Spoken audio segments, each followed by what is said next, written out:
see. Hello everyone. We are trying a new feature on Facebook today, so I'm gonna go ahead and make sure that our live video is coming through. If you can see us, be sure that you give me a little thumbs up. I can see the watch live video button is available, and I think I see a few viewers, so thank you for being here today. Excited to have Jen Hernandez back on the RD2RD Live Show, talking about a topic that I can't think of anyone who's better suited to cover, onboarding 101. And Jen is, I envy her process thinking and really structured, not just around how do I create a great client experience, which we all want to do, but how to leverage technology, how to build in the use of your practice management software, and in Jen's case, she uses Practice Better, to not only have your clients have a seamless process, but also have your practice being, efficient, because it's great if you have an awesome process when you have a few clients, but you want to have a solid process so that as your client load grows, you're not feeling overwhelmed by paperwork and scheduling and communications, and then the ball gets dropped and then your client doesn't have good of experience. So that's really, we're working back to talk about why is having an onboarding process key, and how do you craft a client experience that's good for them and also really scalable for you. So Jen, I hope I did a good job of kind of talking about what we're going to dive into today. But before we do that, I want to give you a chance to introduce yourself, tell people a little bit about your practice, which has changed dramatically since the last time you were on the show. Yeah, well, for those who don't know me, my name is Jen Hernandez. I am a registered dietitian that's also board certified in renal nutrition. And that's because the majority of my dietetic career has always been in renal. So I did the dialysis thing for quite a while because I am a military spouse and I needed a career, I needed a job that would help me in the frequent moves that we have. So for those of you that have watched like the last RD2RD episode that I was on, it was a totally different background because I was living in a different place. So we are in our current home in Kentucky, and that's been a big reason as to why I then switched into my private practice, and it's a virtual private practice. I really had no intention of setting up a brick and mortar type practice because, again, that wasn't really realistic for my lifestyle and the needs that came from that. So in right before COVID, I think it was even before the media was really talking about it, I had decided to go full time because the one day a week I was seeing clients, it was pretty packed. And I had that talk with my husband of, I'm at capacity. The only way for me to grow is to get out of dialysis. So I got out of dialysis, and then COVID hit. And as a virtual practice, I didn't have as much of an impact on my business as a lot of those who have brick and mortar practices and had to do a big shuffle into virtual. So I was able to continue to see growth within my practice by continuing with my marketing, which is a lot of social media. So, I do a lot on Instagram, I do a lot on Facebook, I do some on YouTube. It's really kind of across the board, but my type of marketing is direct to clients, not through doctors, not via insurance. It's all cash pay. So at this point, I have been full-time in my private practice since January of 2020. But before that, it was about a year and a half of the part-time, like one day a week. And I have a full practice. I'm at capacity for clients. I have a pretty long wait list, and I am really super busy. I'm seeing clients today. I have a cooking demo. I have this. I have tons. I'm back to back today. So really, really at capacity, and that's kind of what. Even before this, that's what really got me into the thinking of the automations and utilizing the technology that I do have to make sure that my client experience does not suffer because I'm busy. Like, that's the number one focus. When you're seeing clients, you can let balls drop But if your client experience is what drops, that is a direct impact on your business, on your brand, on you as a clinician, because it will come out. It will be seen in those former client experiences. So that's been a really big focus, even through my transitions and everything, that I've really had to pay attention to that type of experience. Oh, super good. And just major kudos to you for just, the growth that you've had, the consistency in your marketing. So for those of you who don't follow Plant Powered Kidneys, I think it's a great, example of, really great marketing and consistency on, Instagram, on Facebook. I know you have like a Facebook group. So, if you're looking to start or grow a virtual practice, I think Jen's an excellent example of someone to learn from, because she's definitely doing amazing things. So again, there's tons of topics I would love to pick your brain on, but today I'm going to stay focused talking about the onboarding, because I think people have maybe an idea of what is onboarding, and I kind of want to, from your perspective, to tell us, like, what do you mean by that term, and then some of those elements, so like scheduling, paperwork, just kind of talk us through what that means, then we'll dive in more. So the onboarding experience to me it's really about that first impression. And you have that initial experience with a potential client from your marketing and the way that you are putting yourself out on social media, the way you put yourself out towards doctors' offices, physicians, like wherever you're going for that initial phase of your marketing, that's your first impression. But then when you bring a client in, that first impression doesn't really go away. It goes to the next level, because at that point, whether you're cash pay or insurance based, you want to keep that client and you want them to have a good experience. So that's where I started getting into those details about the scheduling and about the intake paperwork, and outlining that in the discovery call that I would have, explaining the process and the next steps. And that really helps with giving the patient the understanding of those next steps and the understanding of your expectations and their expectations. So that onboarding to me started out with the paperwork saying, I'm like a doctor's office. You're going to have a bunch of documents that you're going to have to complete before we see each other. And then sending out the expectations for the payment, setting out the reminders or the outline of when the payment is due, things like that. So that's kind of how the onboarding idea started. I started then looking at this idea of like a welcome guide. I think it came across like Pinterest or something. And it's something that I saw was basically a PDF. And I looked at it for a while and I thought, well, maybe I could make something like this. But the idea of the PDF to me was a little basic. It wasn't very interactive. It's something that's clearly like duplicated, and it just looks kind of cookie cutter. Even when you could get a template of something, I just didn't feel like enough. For somebody, like I said, in my practice, that's cash pay. People are paying premium to work with me. And it's not just a matter of my experience and my knowledge and the tools that I have for them, but it's also about treating them like VIPs and making sure that they see that I have all my ducks in a row. So that creating something that was a more interactive type of welcome guide really helped them integrate into my practice. And it allowed me comfort in knowing that the things that I needed them to get done were being addressed. And the great thing about using it within the EHR, so you guys all know that I'm like a big Practice Better fan. Mm-hmm.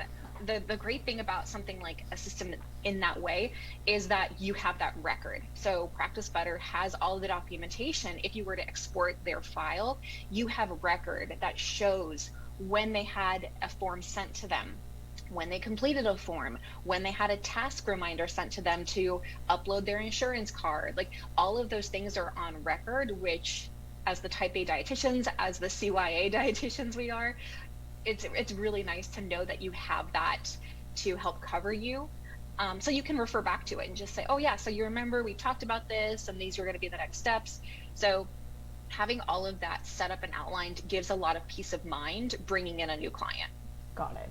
So you took your, welcome guide from like a PD, instead of using like this long read it PDF, and really broke it into element parts and built it inside Practice Better and reviewed it during that initial session, or I guess discovery session? So I reviewed kind of the expectations and the outline of the next steps. If somebody said, yes, I want to work with you, then I talk about, okay, you're going to be, you're going to get an email inviting you to start the paperwork. And I added the welcome guide within the package. So I have my, 3-month package, and I add the welcome guide, which is an evergreen program. That way, once they register for the package, they're automatically enrolled into this welcome guide. That's an evergreen course, if that makes sense. Mm-hmm. And then each of the modules within the evergreen course have like a topic and then a series of tasks or documents. So for example, like the first module is like the required documents. I need them to sign the agreement. I need them to sign the HIPAA notice, privacy practices, that kind of stuff. And that's where I outline, this is the number one step. This is your first priority in getting started together. And you can also add in tasks and reminders of those tasks. So like I could set a task of please complete all the paperwork, and they can check that off once they're done. I can also guide them through like, okay, after you complete this, the next step is, module 2, which is going to be your package overview. So this is going to be another thing for them to take a look at. It's going to be another way, in a sense, that outlines what the agreement is, and they can again review. Mm-hmm. Yes, exactly. And that's really, really important with clients, is that they understand that you're their dietitian and you're there for them, but setting boundaries and saying, I'm here to support you, I'm here to answer your questions. I'm not here 24 hours a day waiting by my phone for your next text. That's not going to be the case. So making sure that you kind of outline those things. And Practice Better is a really robust EHR from what I've seen and from what I've used. So I have a whole module that describes basically the client portal experience, and we talk about all of the things that they can do within the portals, like their food journal tracking, their exercise tracking. I have a little video, and a lot of these videos that I include I use directly from Practice Better, because they do great tutorial videos. So I'm not going to reinvent the wheel in that case. I'm just going to incorporate it into the guide.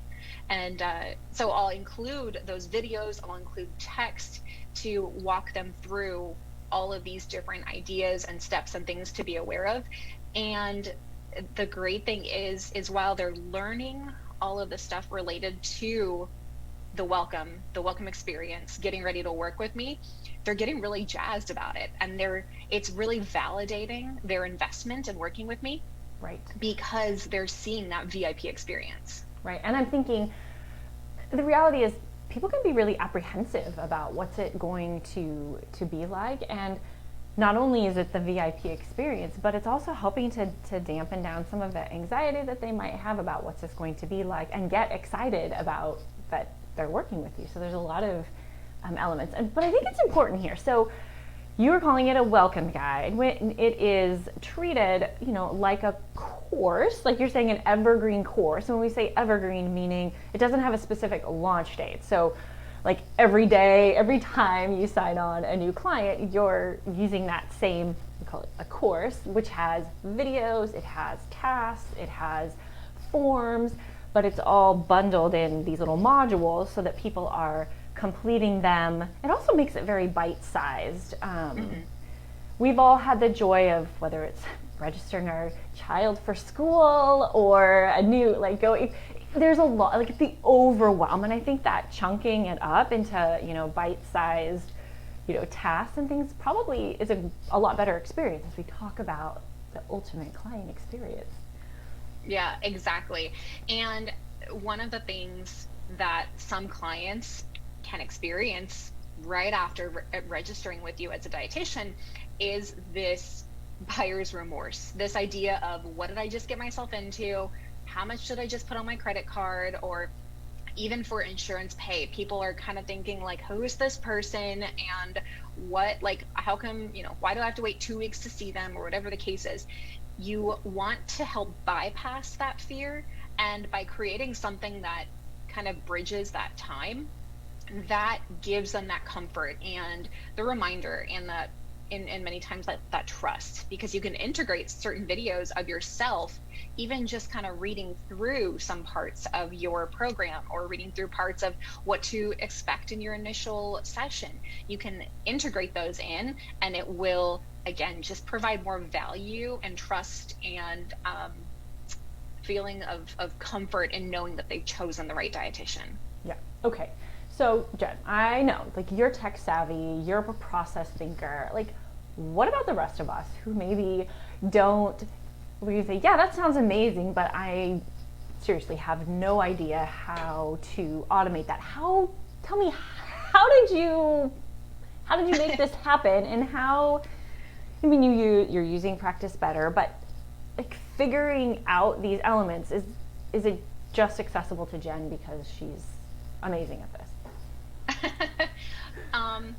I am the product of 2 engineers, so I think I really was blessed with some of the mindset thinking of kind of this like fix it mentality and how can I make it better mentality. Like I said, going from this idea of a PDF welcome packet to an actual like interactive type of welcome guide or welcome course. I think for people that are not as tech savvy, using something, and this is like kind of a shameless plug for my welcome guide, but the fact that, I created this to help people do that. And I think I have had a lot of feedback from people who have used my documents, my forms, the things that I have on RD2RD, because it's simply a matter of taking the code, adding it to your Practice Better account, and everything gets put in. And I have the template set up to where it's already integrated with some of the copy. Of course, it's really best that you want to customize it and add in your own copy, but it kind of gives you an idea of where to start.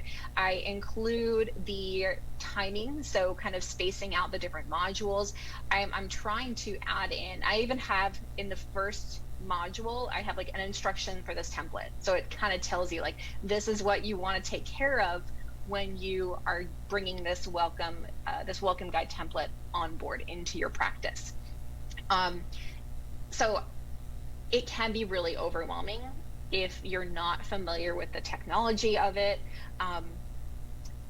It's really trial and error, and that's how I even got to my welcome guide or welcome course, that I put it out there. I would ask clients, or let's say like after they got onboarded, and then they said like, oh, what about this? Or they would ask me like, what about the food journal? Or what about my insurance card? Like, what do I need to do for this? Or what about a super bill? And then I think, oh my gosh, this needs to be addressed right away. And I want to have a resource where I can direct them back to it, rather than having to go through and explain it all over again, because that's not going to be a valuable use of our time. And so yeah, for the not as tech savvy ones, it could be something as just a matter of starting really, really small with integrating one module with the forms and just saying, this is what you've got to get started. It would be really great if you could include a personalized video of yourself, just saying like, hey, I'm so excited that we're working together. I'm really looking forward to this. Something like that, to really get across your genuine passion for what you do, because dietitians in private practice, you've got to be passionate about what you do, about who you're seeing, and that if that doesn't come across genuinely, your clients will find out. So Right, no doubt they will. So you also do meal planning as a additional service, or a service that's included with your packages. Do you include any information in there, or is that separate? So I do I use Eat Love for my meal planning, just for my private clients. I don't use it outside of that. It is one of those additional benefits that they get. I actually had a client yesterday. He was he was pretty new to Eat Love, and he was like, I don't care what the cost is, I'm paying to keep this forever. Like, he is so in love with it. And it just, the fact that he found so much value in it was just like, it was really reinforcing that I made the right choice and getting something I know is supportive for my clients. With the onboarding or with the welcome guide, I talk with them about food journaling, and I'll give them some different examples, and I'll say, okay, to start, we're going to use the food journaling in Practice Better because it's integrated. I want it to be something that you can kind of get familiar with, because if you choose to use this, then this is going to be something that we can both see, and it's great. I do tell them that I like to see a few days in Practice Better as logged for journaling prior to our initial assessment, because that will help give me an idea when we get into our initial assessment of kind of where they're at. But I do include in that journaling description, like, we will probably transition to Eat Love. So, don't worry about continuing it on. But to start with, we want to really get that baseline. So I do kind of hint at it for them, but I don't make it mandatory. Some clients will say that it's not for them, or that they just, for whatever reason, they don't really find it to be a necessity. They're really comfortable with how they cook, which is fine. And then I say, okay, great. Then you've got your journals in Practice Better that you can use. So I do talk about it as part of the package overview, as part of the journaling. But I make sure that I discuss the majority or the meat of that, so to say, in our initial assessment. So obviously we've spent a lot of time talking about the welcome, I decided, yes, Jen, I want to work with you. They pay, and then you start them in this welcome course or packet. Now, how does that transition into, okay, their first visit, and then you have visit reminders and how they book their additional, how have you built out those processes and create some continuity as they continue on? So one of the modules in the welcome guide is a section that's all about the sessions. So it includes a video of how to book sessions. It includes the how to request a different time, how to cancel, and then it's a good place to include like a reminder of your cancellation policy. Again, kind of just sneaking that in there to serve as a reminder. I talk about, even after the session, like how they can find their session notes, how to schedule their next session, again, kind of setting up that expectation. But within that section, it really is outlining how to make the most of your sessions. I mean, that is what people are paying us for. That is what people are hiring us, is to take some of our time, some of our experience and knowledge to focus on their health concerns. So we want to make sure that they understand how they can do that with the limited time that we have, because it's not hours on end that we see them. So I do like to emphasize all of the things related to their session, and I give some explanation or some examples of like best practices. So I'll say, my clients that have the best results, they're the ones who book out their weekly sessions for the next month. Like, they'll book them out in chunks so they can reserve their favorite time, and they feel more prepared, kind of knowing what's coming up. So that's a lot of what I do when I talk with the sessions and the expectations about that. So again, they understand that this is a commitment. It is an investment, not only of money, which a lot of people think, oh, it's a financial investment, but it's a time and I mean, it's a time investment, not just in sessions, but in the things that we ask of them, the things we talk about making changes on. So yeah, that's a big part of making sure that they know how to utilize everything in our work together. Yeah. So creating the welcome, course is one thing. Having clients actually complete it and, say, I have this content, but people are still not doing their forms or are coming unprepared, or like, do you have those, challenges, or what have you done to mitigate that, I guess? Absolutely, I've had those challenges. Not long ago, I had somebody that wanted to work with me, and we talked over the phone. We did our discovery call, and it sounded like everything was going to fall in line. But when I explained, like, you've got to sign the forms, and there's, these steps that need to come in, there's these forms, like a doctor's office, that need to be completed before we see each other. And she didn't follow through. And I would send reminders and emails, and I would say, hey, it's really important. This needs to be done before our session, and nothing. And so at least I have the power on my side as that practitioner, especially in private practice, that I choose who I work with. So in this case, I canceled it all, and I closed it out. I sent her an email, and I said, based on no response from you, you said that you were interested. She even gave me the credit card information on our phone call to basically reserve her spot.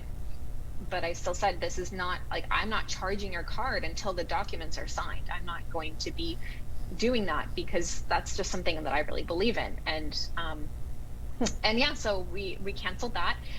In other cases, I will make sure, like, as I'm preparing for my initial session, I'll take a look, because in Practice Better, you can go into the Evergreen course and you can look at the people that are enrolled, and you can actually look at their progress. So you can click view progress, and you can see where they're at as far as it goes to completing all the steps. So if you go into somebody's registration for the welcome guide, and you see that they're not doing something, you can just, like, it's really easy to click some buttons and hit send a reminder. And then you're just going to be giving them an email reminder that they need to complete something. So sometimes I will go down the list of people that are enrolled that haven't finished, and just say, especially for something like super bills, that I need some time to make sure that everything on my side is good. And I might need to get a doctor's referral for certain ICD-10 codes, things like that. I need to send them a reminder to say, hey, this is really important. So that's something that I do look at, especially with the clients that have not yet been seen for their initial, or maybe even just like a little bit after the initial session. If they did the paperwork, but they didn't complete a certain task related to, let's say, I'm trying to think of what some of the things would be, like sending me a chat. So one of the things that I ask them to do is send me a private chat message, basically showing me that they know how to reach out to me, and they know where to reach out to me as we're working together, because I'm not going to respond to emails. Yeah, no. Email's like just a giant black hole sometimes, most of the time. Exactly. Now, I think I had this wonderful list of questions, and I hope all of you listening in can appreciate that I've pretty much thrown them out the window, because this is so much fun. Just, I always have a question list, but I have just thrown it out the window. But the question really goes back to, you mentioned, in your introduction, that you were 1 day a week, right? Kind of got at capacity, went to full time, and then over the last, year and a half, you are completely full, at your capacity. When did you have this process in place, and how did that, as you scaled, I guess I'm just trying to understand how all that, where it fit in timing wise, and then what your experience was as your practice kind of grew. I hope I'm asking that clearly.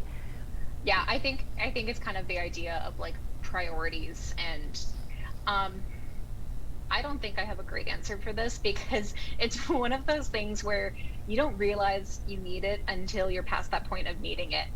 And I was just talking with somebody the other day about, looking for getting help, and you want to be prepared for that before it gets to that point. But reality really is just, that's not the way it really works. And what happens is that you get to that kind of breaking point where, like, something's got to give, and then you start looking for help, or you start looking for automations, things like that. And while that's good, you're already at the point of being overwhelmed, overworked, and that's the risk of being burnt out. So I kind of did that. I was really, really busy. I already had a full panel of clients, but I knew that this was something that I had to start implementing as soon as I could, because it wasn't going to slow down for me. I didn't see any forecast that I was going to have downtime unless I purposely cut back on working with my clients, and that's not something that I wanted to do, because that's one of my favorite things, is working with clients.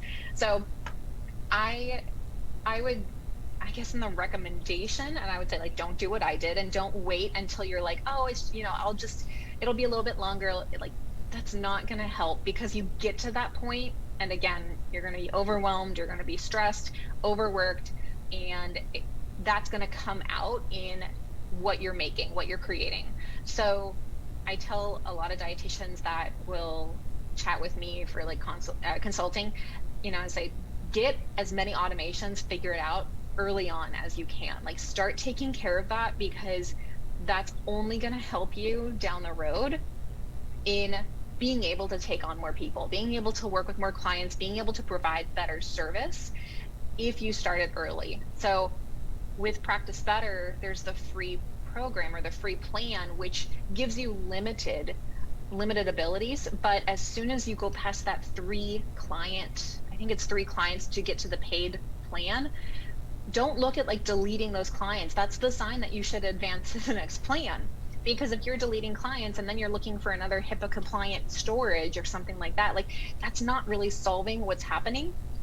That's just you're pulling yourself back. You're holding yourself back from that expansion. So that's going to be the time to advance to the next plan. And once you start getting more people there, that was a big part when I was doing those 1 day a week private practice work. The money that was coming in, I was putting right back into my business. I was putting right back into investing into the types of programs and plans and services and features that I knew that my clients told me that they needed. So the meal planning, getting that kind of underway pretty early on, upgrading Practice Better early on. That was another thing, like right off the bat.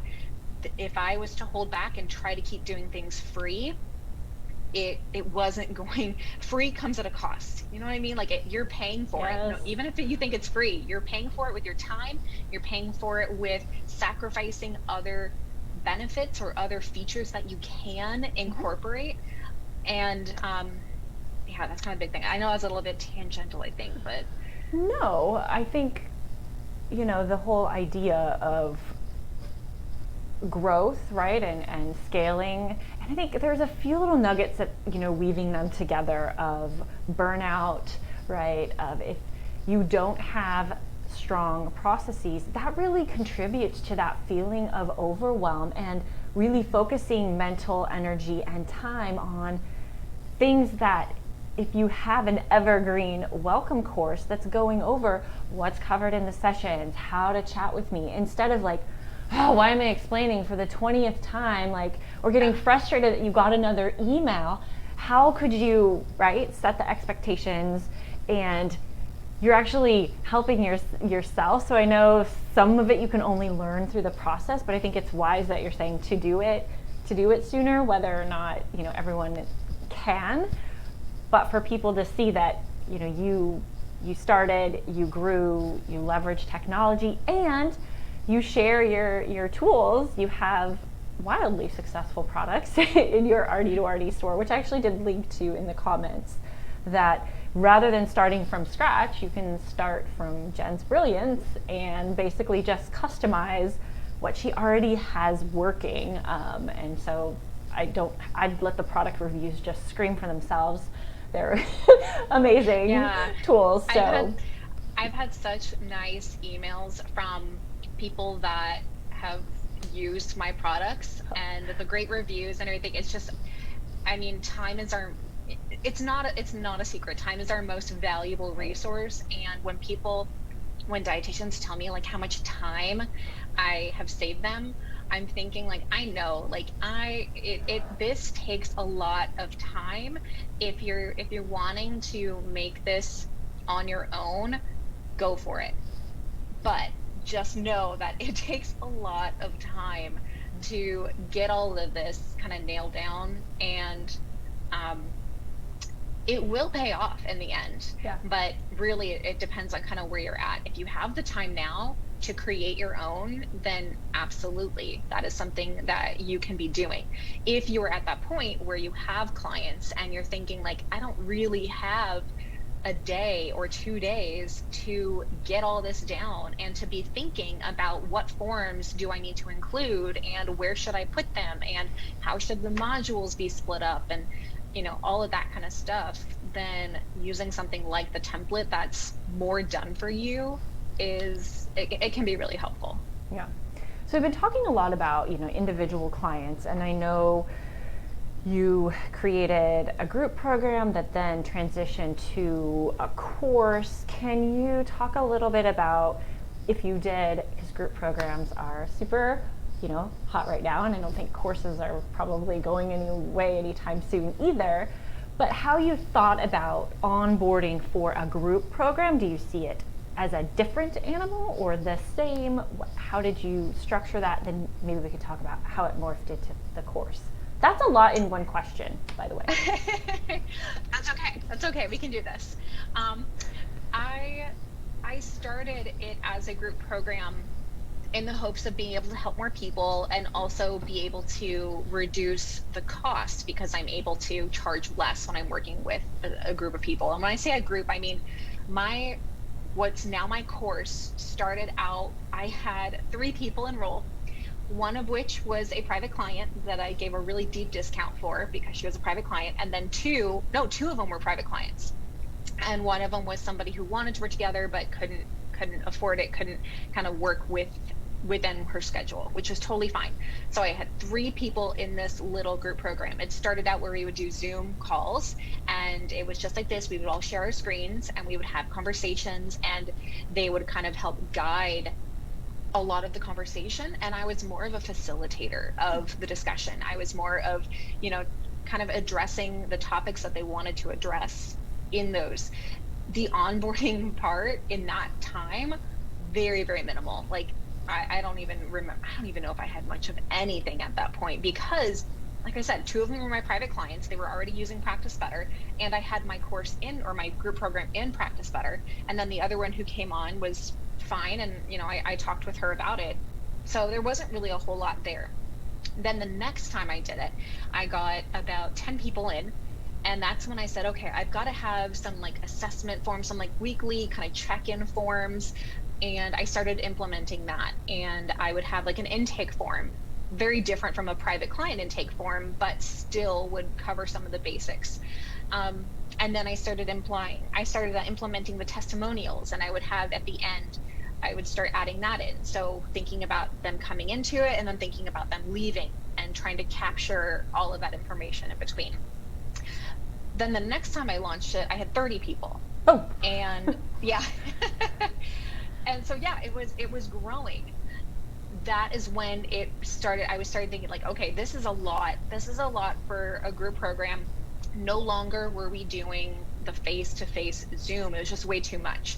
I was utilizing a private Facebook group. So I would do my Facebook Lives kind of like this, where I would be present, answering questions and doing cooking demos. And then that's when I realized, based on the trajectory, I've got to do something else. So utilizing Practice Better in the beginning helped save me so much time and money, because I was already using a system I was familiar with. I could basically duplicate and modify some of the assessment forms that I was using. I could use the same testimonial form and just change some of the, the headlines and things like that. But it really helped me in just implementing it in a system I was already familiar with, I was using to take payments and all that stuff. Once I did see that trajectory, that was when I did take it out of Practice Better and I moved it into Thinkific, and it became an actual course. And that's how I took information from those past run-throughs of the group program and then basically shifted it into a course. There were times that I did it as a essential evergreen. So when I moved back last fall, I launched it with a slight discount, and I did specify that it wasn't like an evergreen type situation. It was kind of evergreen, but basically I did have a drip feature in where everybody was going to get the same content at the same time. And then there's a community feature as well. And then part of the benefit of the course is that they get lifetime access. So they understand that when they're paying this price, they're actually paying to be a part of it for every other time. And then after we got settled, I launched it again, and I had the live Q&A component. So the people that had enrolled from before, they also get to be a part of that live component as well. And that's where it's at right now.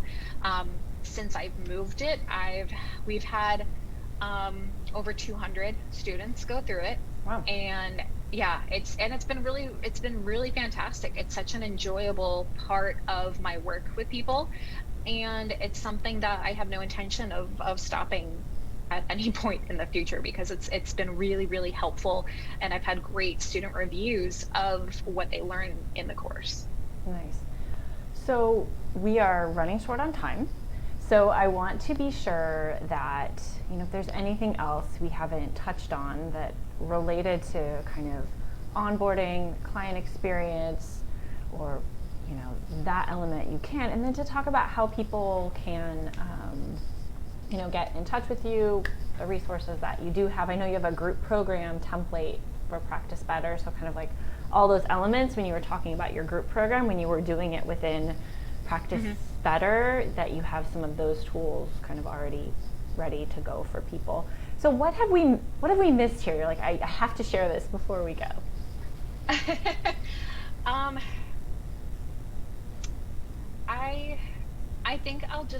think I would just kind of emphasize, I would like to re-emphasize the idea that no matter if you are cash pay or insurance, there are expectations that do come from both. And I think sometimes people have this idea of, if you're insurance, like, it doesn't really matter, they're referrals, the clients aren't really paying, like whatever. But getting insurance-based clients on repeat can be a really great structure for a very successful private practice. And I know there's a lot of dietitians that do that. And in efforts of creating that experience and giving the clients the idea of, this is something that I really enjoy doing and I really want to help you with, by creating an experience like that can help them commit to you as a practitioner.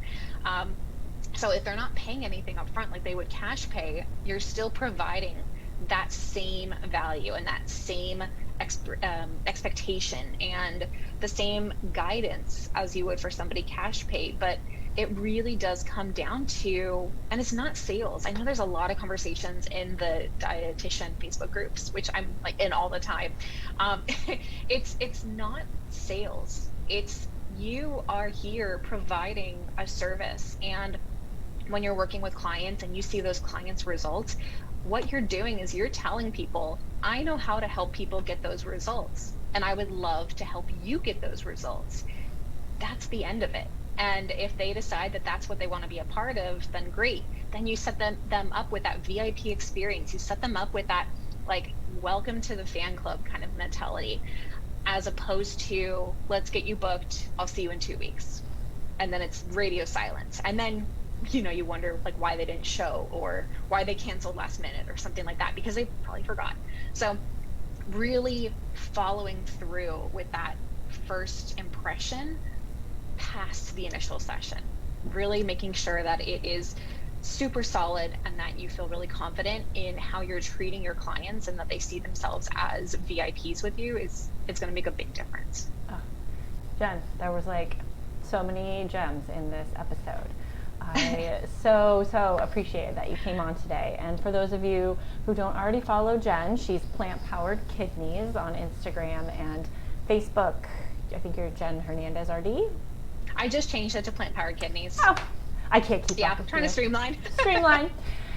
Definitely go follow her. Check out if you are a Practice Better user or you want some done for you resources. Jen's store is basically a treasure trove of all of her incredible wisdom done for you. And I think that's a really good point we talk about how do you monetize your expertise, and that everybody has like this unique skill set. And I cannot think of, like, being the creator of RD2RD and thinking about how many people have been connected to your brain through the resources that you sell on RD2RD. It just, like, my heart just gets really happy, because that's part of why I created it, and that's what it's about. It's like everyone has a skill set that might not be what other people see. Like you're the process thinker, you know, the engineering mind, and that we all bring something to the table. And I think it's amazing to watch you, one, your practice be successful, and two, how you've helped so many other people by sharing your wisdom. So Jen, thank you for being here. Yeah, thanks so much for having me, Megan. It was really, really great catching up and being able to talk more about that, like leveling up in practice. Yes, well, I wish you amazing continued success, and I have no doubt that will be the case. Thank you. Thanks everyone for being here, and I will see you in, oh my gosh, June. Back to the live show. All right, bye-bye everyone.